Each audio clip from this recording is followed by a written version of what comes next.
द्रौपदी मुर्मू उनसे मिलने पहुंची हैं निर्मला सीतारमण। और पिछली बार आपने देखा था किस तरह से दही और चीनी खिलाकर उन्होंने एक तरीके से आशीर्वाद और शुभकामनाएं दी थी। राष्ट्रपति से बातचीत, हाथ में उनके आप देख रहे हैं वो बजट जिसका पूरा देश इंतजार कर रहा है। और अब कुछ ही देर में कैबिनेट और कैबिनेट के बाद लोकसभा में आपको बजट के जो प्रोविजंस हैं वो अनवील होते हुए दिखाई देंगे। यहाँ पर वो तमाम मौके जो महत्वपूर्ण होते हैं और जिनको फिर फ्रेम में हमेशा के लिए कैद किया जाता है, वो तमाम तस्वीरें इस वक्त आप देख रहे हैं। अमित, अपनी बात पूरी कीजिए। तो जी हाँ, देखिए ये तस्वीर भी बहुत दिलचस्प है और पिछले बार भी जैसा आपने जिक्र किया कि दही और चीनी खिलाई किया था। और ये एक परंपरा है कि जो पहली कॉपी है उनके पास राष्ट्रपति, क्योंकि हेड ऑफ द गवर्नमेंट के तौर के आप उनको उनके पास एक कॉपी देते हैं और एक तरह से उनकी सहमति, उनकी मंजूरी के बाद वहां सब से निर्मला सीतारमण जब करीब 10 बजे के आसपास वो सदन पहुंचेगी पार्लियामेंट के भीतर, तो मकर द्वार पर वो एक फोटो अपॉर्चुनिटी होती है उस समय भी, जब सीढ़ियों पर वो अपनी जो बैग होगा जिसमें बजट होगा उसकी तस्वीर होती है। और इसके बाद कैबिनेट होता है और कैबिनेट में औपचारिक मुहर लगती है, मंजूरी मिलती है कैबिनेट की तरफ से कि इसके बाद हल्की फुल्की चर्चा होती है, गपशप होता है और इसके बाद सीधे बजट पेश किया जाता है। लेकिन जो मैं बात कर रहा हूं, जैसे रोड इंफ्रास्ट्रक्चर की बात कीजिए, तो इस बार बहुत उम्मीदें हैं कि उस पर उसका जो बजट बढ़ाया जाएगा,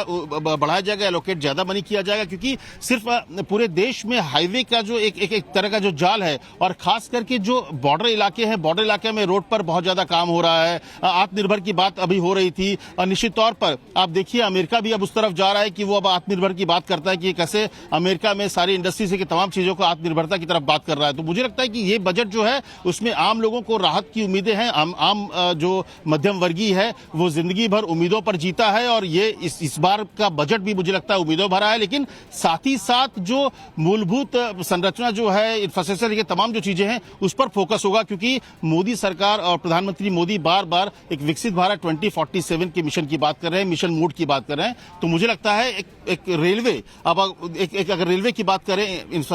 तो उसमें रेलवे में वंदे भारत और अमृत भारत रेल जो है उनकी संख्या बढ़ाने की बात हो रही है, उनकी तादाद और बढ़ाई जा सकती है। तो इस तरह की आप ये कह रहे हैं कि ये तमाम जो हमारे साथ एक्सपर्ट्स बैठे हुए हैं ये भी इस बात को अंडरलाइन कर रहे हैं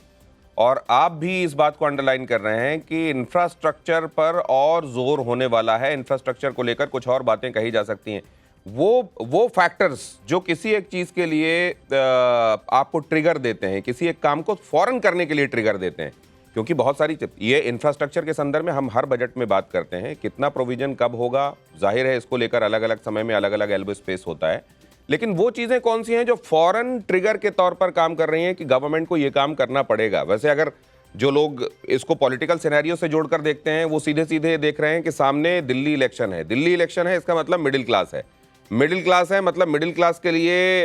यहाँ पर अगर कुछ अनाउंसमेंट होते हैं तो हो सकता है प्रकारांतर से उसका फायदा कहीं गवर्नमेंट को मिल जाए, ऐसा भी दिमाग लगाया जाता है। क्या इस तरीके की चीजें वाकई रोल प्ले करती हैं, खास तौर से तब जब प्रधानमंत्री के संदर्भ में कई बार यह देखा गया है कि वो चुनावों को देखकर कई बार घोषणाएं नहीं करते हैं। कई कदम तो उन्होंने ऐसे उठाए जो ये समझा जाता था कि शायद ये काउंटर प्रोडक्टिव हो जाएंगे चुनाव के माहौल में। ये जरा समझना चाहता हूं योगेंद्र, खासतौर से आपसे तब जब ये बात दिल्ली की है।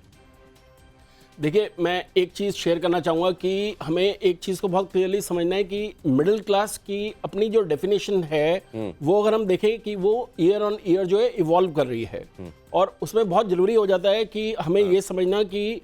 अगर हमें, योगेंद्र आपको ये बता दूं, IRCTC जैसे जो शेयर हैं जिनका रेलवे से कहीं लेना देना है वो जरूर उछाल मार रहे हैं। जी, अपनी बात पूरी कीजिए। मेरा ये कहना है कि देखिए, इस टाइम गवर्नमेंट के पास एल्बो रूम है कि वो बेनिफिट्स जो हैं मिडिल क्लास को दे सकते हैं। अच्छा, ये मिडिल क्लास इसलिए ज्यादा चर्चा में है क्या कि सामने दिल्ली इलेक्शन में, सीधा पूछता हूं आपसे, बताइए। यस, मैं कहूँगा कि